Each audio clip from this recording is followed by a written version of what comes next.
Bonjour et bienvenue dans cette vidéo. Comme vous l'avez vu dans la vidéo précédente dans laquelle je vous parlais de comment installer l'urgence dans votre partie de jeu de rôle, on part sur une petite série qui ne sera pas forcément continue, mais sur la gestion du temps en tant que meneur de jeu, parce que c'est une des plus grosses tâches qu'on ait à gérer et clairement pas la plus facile dans nos parties. Aujourd'hui, on va parler d'une situation classique. Les joueurs décident de se séparer. Comment on gère ça? Comment on fait en sorte que l'attention soit maintenue, que tout le monde s'amuse? Et puis on va se rajouter une petite complexité. On va voir ce qui se passe quand les joueurs se séparent et décident de faire des actions qui ne sont pas dans la même timeline. Vous allez voir, je vais vous expliquer tout ça tout de suite.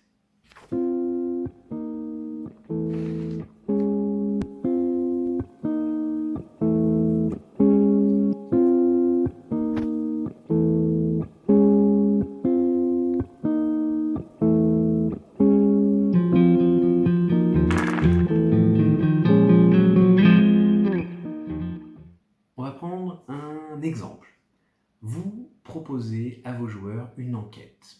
On arrive dans une maison dans laquelle il y a eu un meurtre et il va falloir enquêter, découvrir les différents indices et différents endroits. Vos joueurs décident de se séparer en deux groupes. Il y a un groupe qui va aller dans le bureau et un groupe qui va aller dans la chambre à coucher. Jusque-là, tout va bien. Le truc, c'est que dans le bureau, il y a des grandes bibliothèques, des murs recouverts de bouquins.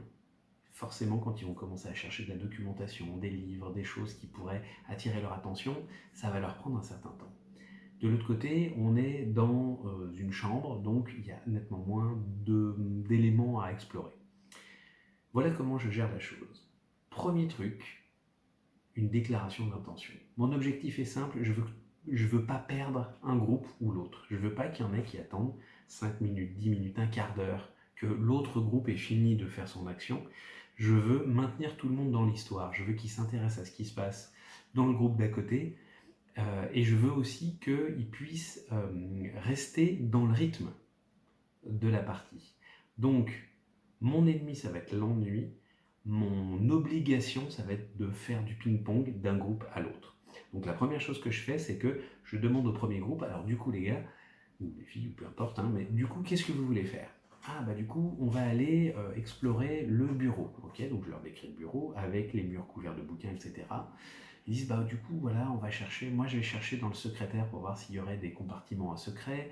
Donc il va dire moi je vais vider la poubelle, voir ce qu'il y a dedans, voir s'il a acheté des choses particulières, moi je vais regarder la cheminée, et on va se taper aussi les murs avec les bouquins pour voir si il y a des livres qui ont été bougés récemment, s'il y a des trous dedans, s'il y a éventuellement des mécanismes, des choses comme ça. Okay. Deuxième déclaration d'intention, deuxième groupe, et vous, qu'est-ce que vous voulez faire? On va aller voir un peu dans la chambre, voir s'il y a des affaires qui ont été déplacées, si on trouverait des produits, des médicaments, des produits de beauté un peu particuliers, voir, on va regarder sur la commode, sur la coiffeuse, etc. Okay. Donc là, je me rends compte que les gens qui vont explorer le bureau en auront pour plus longtemps, logiquement, que ceux qui vont explorer la chambre. Donc ce que je vais dire, c'est que je vais dire à ceux qui doivent aller dans le bureau, vous commencez à explorer, vous allez en avoir pour 2 heures, vous qui êtes dans la chambre, vous allez en avoir pour probablement une grosse trentaine de minutes. Donc on va commencer par vous, et lorsque vous aurez terminé, vous irez peut-être rejoindre vos camarades pour leur filer un coup de main. Dans ce que je viens de dire, ce qui est intéressant, c'est que 1. Je commence par ceux qui vont aller le plus vite. On va gérer leur histoire, ils font des recherches, ils font des jets, voilà, je leur donne ce qu'ils sont censés trouver, très bien. Et ensuite, je les emmène vers l'autre groupe. Et là, je me tourne vers l'autre groupe. Vous commencez à réfléchir, à travailler, à rechercher. Ok, donc toi, tu t'occupes du secrétaire, toi, tu t'occupes de tout ce qui va être poubelle, cheminée, machin, très bien. Et puis, au bout d'une demi-heure de recherche, vous faites vos jets, vos machins, vos trucs, vous trouvez pas, bon, bah vous commencez à vous atteler à la bibliothèque, et là, vous les autres, vous les rejoignez. Donc, il y a 2 temps dans cette affaire. En premier lieu, déclaration d'intention. Ensuite, moi, je priorise. Et surtout, au bout d'un moment, je dirige un des deux groupes vers l'autre. Bien sûr, je pourrais leur dire, et maintenant, vous voulez faire quoi? Maintenant que vous avez fini la chambre, les autres sont encore en train de fouiller le bureau, est-ce que vous voulez faire un autre truc? Dans le cas de une demi-heure, 1 heure contre 2 heures, c'est encore jouable.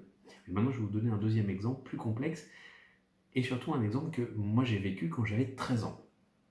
J'étais tout jeune et je faisais partie d'un séjour d'été, une colo, qui s'appelle Rêve de jeu, qui existe encore, que je vous recommande si vous avez moins de 18 ans ou si vous avez des gens autour de vous qui ont moins de 18 ans. C'est une colo qui est complètement dédiée aux jeux, donc il y a du jeu de rôle, jeu de plateau, plein de choses comme ça. Ceci n'est pas sponsorisé, c'est simplement parce que j'ai été super heureux d'aller là-bas pendant mon adolescence et que c'est là-bas que j'ai mené ma première partie de jeu de rôle. Donc, je fais partie d'un atelier sur comment mener une partie de jeu de rôle à 13 ans et je décide de proposer une enquête. Je prépare mon petit truc, j'ai 4 joueurs, je leur propose la situation et je leur dis qu'est-ce que vous faites. Et là, il y en a 2 qui me disent on va interroger le majordome et 2 qui me disent on va faire des recherches à la bibliothèque. Et là, arrive un petit problème pour moi. Parce que ceux qui vont interroger le majordome, ils en ont pour 10 minutes, un quart d'heure. Ils vont le choper dans la cuisine, lui poser quelques questions, il va répondre, ça va plus ou moins bien se passer, mais ça va durer 5 minutes de temps réel, 10 minutes, un quart d'heure dans le temps de jeu, et pendant ce temps, les autres, ils partent sur une recherche qui va leur prendre une demi-journée. Donc là, on est sur un quart d'heure d'un côté, une demi-journée de l'autre. Mais en temps de jeu, ceux qui vont faire des recherches à la bibliothèque, ils vont faire un G ou deux, alors que ceux qui vont parler avec le majordome, eux, ça va prendre du temps de roleplay. Donc, je ne sais pas si vous sentez un petit peu le paradoxe, ceux qui vont faire le truc le plus condensé, le plus rapide en temps de jeu, dans l'histoire, sont ceux qui vont prendre le plus de temps de jeu autour de la table.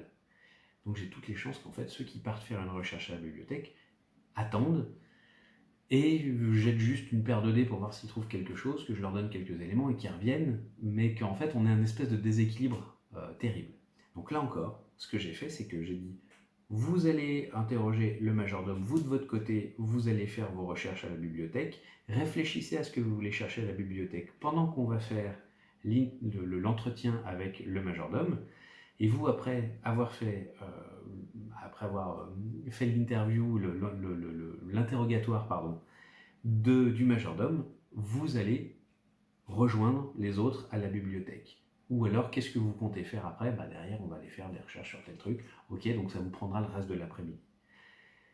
Ce qui me permet de pouvoir faire un échange roleplay avec le majordome que je vais essayer de tasser un peu, que ça ne dure pas 15 ans, parce que les autres, sinon, ils vont attendre dans la vraie vie, sur leur chaise, que ce soit terminé, et ils vont glander.